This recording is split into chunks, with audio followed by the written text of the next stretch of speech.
Hi there, and it's been a while since we last did a video, so we thought we'd come back in with a little how-to guide. And well, I've been busy out here in the shed with the layout Bolton Trinity Road, and I've been working on improving the lighting in here. This has also had some bonus effects as well, of improving the insulation. Most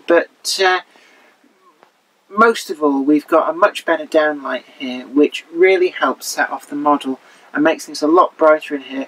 We haven't actually added any electrical lights at all. We're still using the two that were here before, but what we've done is we've panelled out the loft with lots and lots of offcuts of plywood, which I had lying around gathering dust, just otherwise taking up space. And we've screwed them into the roof and put insulation behind, which is of the type that you put in your loft. But it has the added bonus that it's also a very good sound insulator as well, so it should deaden any sounds from the outside, and also at night. You don't really want people outside knowing that you're in here playing trains, so it just helps deaden any of the noises. But then what we've done is, once we've got all of that wood in there, is we've given it a couple of coats of some lovely gloss white paint. Now it's important that this is gloss, because that helps to reflect the light, and the white, well, it makes it nice and bright and airy, and it means that the light from your lights, instead of getting sucked into the dark woodwork of your roof, is actually being reflected back, white being a very good reflector of both light and heat. So we've given two good coats, and that's really just to make sure we get good coverage. And I know there's a lot of gaps here. This is because I only had a lot of little bits of plywood, which I've made use of because I love recycling. I don't like buying anything. That's my Yorkshire blood revving up and putting out the police lines do not cross tape around my purse.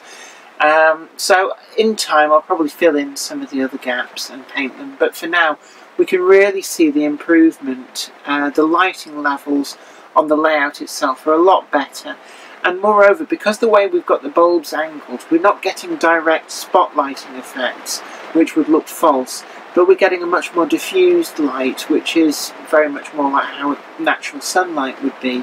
Well, let's have a look then and see what I've actually been doing. Well, the rain's come, and you probably still hear that despite all the sound insulation, but at least, touch wood, nothing is leaking. But we can see here we've got our nice big pieces of offcuts of plywood. We've screwed these straight onto the strengthening pieces on the roof. This does actually have the added bonus that the roof itself of this garden shed is a lot stronger, so you can walk on it if you want to without any fears of falling through it. I've also painted the A-frames. You know, any wood that's visible in the roof area, it really needs to be painted with the white to get the full effect. And then we've just got the same lights that we had before. It's probably going to super saturate the picture, so you're not really seeing it how I'm seeing it. But we've got these lights, and that one slipped round, but we can have them pointing up at the nice gloss white finish that we've painted on, and that will reflect the light down across the model. Underneath this, all we've done is we've used some of this stuff. You still see here this insulation, and that helps keep the shed warm in winter and cool in summer. So yeah, it's not a perfect finish. If you wanted to, you could buy the wood specifically for this job and have larger pieces cut to fit, so you wouldn't have this kind of Frankenstein-esque patchwork of joins.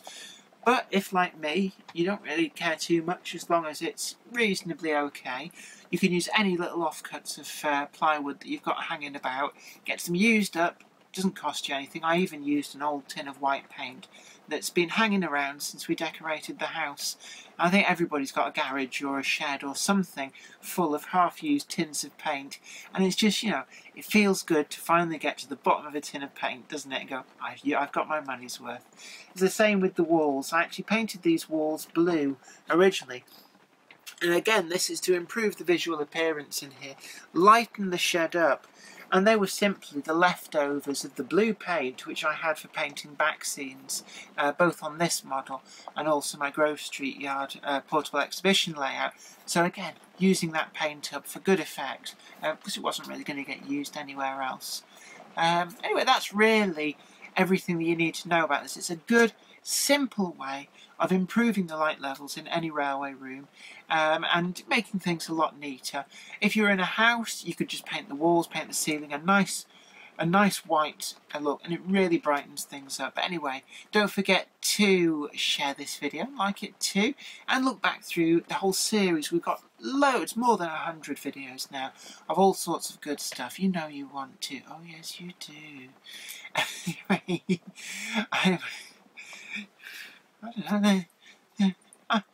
I told them, Mother, but they don't seem to appreciate it. Anyway, you take very good care of yourself, and it's me, Jenny Kirk, saying bye for now.